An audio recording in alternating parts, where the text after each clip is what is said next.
Intégral Bourse, les talents du trading. Sébastien Coinon, Grégoire Favet sur BFM Business. Et c'est parti, effectivement, les talents du trading, la saison numéro 2, vous l'aviez peut-être suivi en 2012, c'est reparti là depuis une semaine, on entrera lundi dans la 3e semaine de présélection. On a déjà effectivement donc 5 présélectionnés, on va en prendre comme ça chaque semaine, et puis il y aura le casting cet été, avant la grande phase finale qui sera donc à la rentrée, qu'on vous proposera en exclusivité l'après-midi sur BFM Business, avec des points hebdomadaires en début de semaine ou en fin de semaine. Et on a avec nous le premier présélectionné, c'était Modou. La semaine dernière, on parlait de vous. Vous êtes avec nous en chair et en os cet après-midi. Vous venez de Rouen. Modou, bonjour. Bonjour. Modou Ndiaye, 25 ans, étudiant en Master 2, Finance de marché. Et donc, vous êtes arrivé premier la semaine dernière. C'est bien ça, oui. Dans cette première semaine de présélection, en tête avec une performance, je le disais, à 3 chiffres. C'est vrai. On va rappeler juste la jeunesse du truc, c'était assez drôle, on s'était croisés il y a 15 jours lors d'une conférence FXCM à la Bourse de Paris, donc Palais Brongniart. Vous êtes venu nous voir en me disant très clairement, j'ai raté la saison 1, je veux absolument gagner la saison 2. Et boum, première semaine de sélection, vous êtes arrivé en tête. Oui, en fait, il fallait mettre en place une stratégie qui nous permettait de se rapprocher aux critères de sélection, c'est-à-dire réaliser une très belle performance. Donc, on a essayé d'aller dans ce sens avec un effet de levier un petit peu correct au début. Moi, j'ai pyramidé les positions, en fait, c'est-à-dire j'ai commencé à trader petit à petit avec des petites positions. Plus je gagnais, plus je pyramidais la position. Donc, moi, je ne faisais que réinvestir en fait les gains que je faisais avec un stop loss que je plaçais bien. Du coup, je pouvais toujours garder mon capital initial. Donc, tout ça sur 3 jours. Tout ça sur 3 jours. Vous n'avez rien fait le lundi, vous avez regardé? J'ai rien fait le lundi.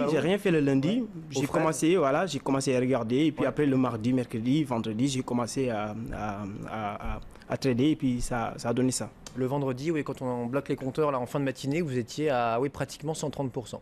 Oui, 130%. Parce qu'en fait, vous savez, le trading, le plus important, moi, j'ai une vision un petit peu différente, en fait. Parce que faire des gains, juste comme ça, faire un coup, pour moi, c'est pas ça le trading. Le trading, le plus important pour moi, c'est de faire des gains semaine après semaine, mois après mois, année après année. C'est-à-dire avoir une vision sur le long terme. Il n'y a que de cette façon qu'on peut réussir sur les marchés financiers. Mais si on essaie de faire un coup comme au casino ou à Las Vegas, ça ne marche pas. C'est pas ça le trading.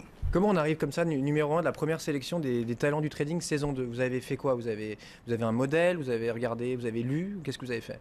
Bon, en fait, l'année passée, j'ai regardé la compétition et j'ai regardé tout ce qui s'est passé, en fait. Je me suis dit, cette année, je vais essayer de participer à cette compétition. J'ai commencé à travailler depuis longtemps.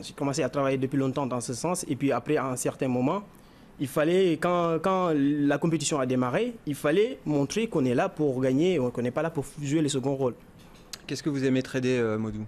Je trade souvent les actions, des pertes de devises. Je travaille plus sur le marché du Forex, mais je travaille aussi les autres classes d'actifs aussi.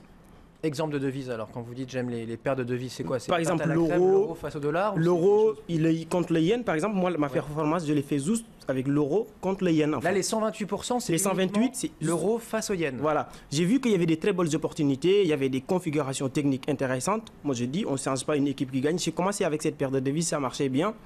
Et il fallait rester sur cette paire-là. Par exemple, vous étiez vendeur de yens contre l'euro. Je vendais, j'achetais en fait. C'est-à-dire il fallait jouer des allers-retours. C'était en fonction des configurations du marché en fait. Parfois, il fallait rentrer à l'achat. C'est l'analyse là, chartiste pure, quoi. Technique, vous regardez les points, est-ce qu'on peut redescendre là-dessus?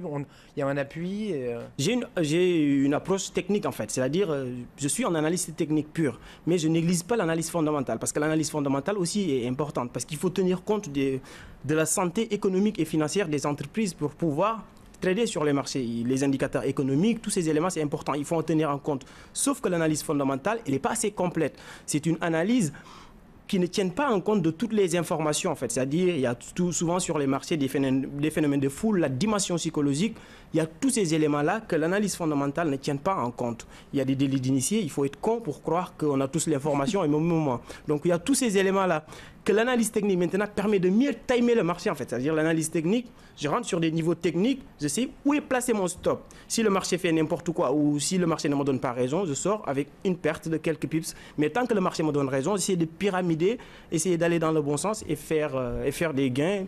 Et le plus important encore, c'est de savoir comment gérer une position. La gestion de la position, elle est aussi importante que la prise. J'espère que ceux qui sont déjà entrés dans la phase de sélection ou qui veulent s'y mettre vous écoutent, parce que franchement là vous êtes en train de délivrer de précieux conseils basés sur votre vision à vous du trading. Modou, là juste un conseil comme ça, là on va dévoiler le nom des 2 sélectionnés cette semaine, mais pour ceux qui sont dans la compétition, qui ont échoué encore cette semaine, qui voudraient se rattraper, ou pour ceux qui veulent rentrer dans la compétition, là 1 ou 2 conseils, puisque vous avez déjà un peu appréhendé la plateforme Saxo, vous avez vu un petit peu comment ça marchait, qu'est-ce qu'ils peuvent avoir en tête là pour réussir? Moi, par exemple, les conseils que je donne souvent aux personnes qui me disent qu'ils veulent aller sur le monde de la bourse, je dis, c'est pas un casino. Il faut comprendre que c'est pas un casino. Moi, il y a 4 ans, je tombe sur un livre d'analyse technique par hasard à la bibliothèque. Mais là, c'est sur une semaine, là. La sélection, c'est sur une semaine. C'est sur une semaine. Donc, il faut avoir une stratégie qui est adaptée. Parce que souvent, il y en a qui ont l'habitude de travailler sur des périodes beaucoup plus longues ou sur des périodes beaucoup plus petites. Donc, il faut avoir une stratégie. C'est ça aussi le trader. C'est-à-dire qu'il faut savoir s'adapter. Il faut savoir s'adapter. C'est-à-dire, même si on a l'habitude de travailler, prendre des positions qui vont durer plusieurs mois, plusieurs années, il faut savoir s'adapter. Ça, c'est important. Il faut savoir s'adapter. Et il n'y a pas 50 000 façons de réussir. C'est-à-dire, il y a des gens, il faut prendre des risques, mais des risques calculés. C'est ça le plus important en trading. On ne peut pas faire de performance sans prendre de risques, mais il faut prendre des risques calculés. Bon, ils se sont bien adaptés cette semaine, ils ont bien calculé. On va révéler effectivement, Grégoire, les noms des 2 gagnants. D'abord, il y a Steven Kerob, il a 22 ans, il est étudiant en pharmacie à Marseille et donc il arrive, grâce notamment à ses trades sur le CAC 40 sur la plateforme Saxo, et arrive à faire donc plus de 200%, en moins de 5 jours. Ça c'est pour donc Steven arrivé en tête. Ouais, c'est vrai que la semaine en plus, alors il a tradé principalement le CAC, c'est vrai que la semaine a été quand même remplie d'émotions et de volatilité sur le CAC en particulier, donc c'est vrai que si on était dans le bon sens, si on jouait les bons coups, ça donne tout de suite des grosses performances. Le CAC, c'est aussi le support qui a été tradé par Valentin, lui aussi étudiant, qui arrive deuxième avec une performance de quasiment 180% sur la semaine. Il a passé 1200 minutes environ connecté à la plateforme Saxo. Au total, on en est à près de 750 inscrits, et peut-être même plus, ça c'était les compteurs relevés ce matin. On rappelle, Sébastien, pour s'inscrire, c'est sur le site de BFM Business. BFMbusiness.com, l'onglet événements, c'est très simple, ça va très vite. Et donc, que des étudiants. Vous étudiants, Modou, 2 étudiants, Valentin 20 ans et Steven 22 ans. Un petit conseil pour les autres alors, les actifs qui n'ont pas forcément toutes les minutes, toutes les heures à consacrer à la plateforme, ou les retraités qui nous écoutent aussi nombreux et qui aiment la bourse? En fait, il faut savoir s'adapter. C'est-à-dire, si on est sur... cette semaine, par exemple, le CAC 40 n'a fait que monter. Depuis mardi, on croit que c'est une ligne droite qui monte.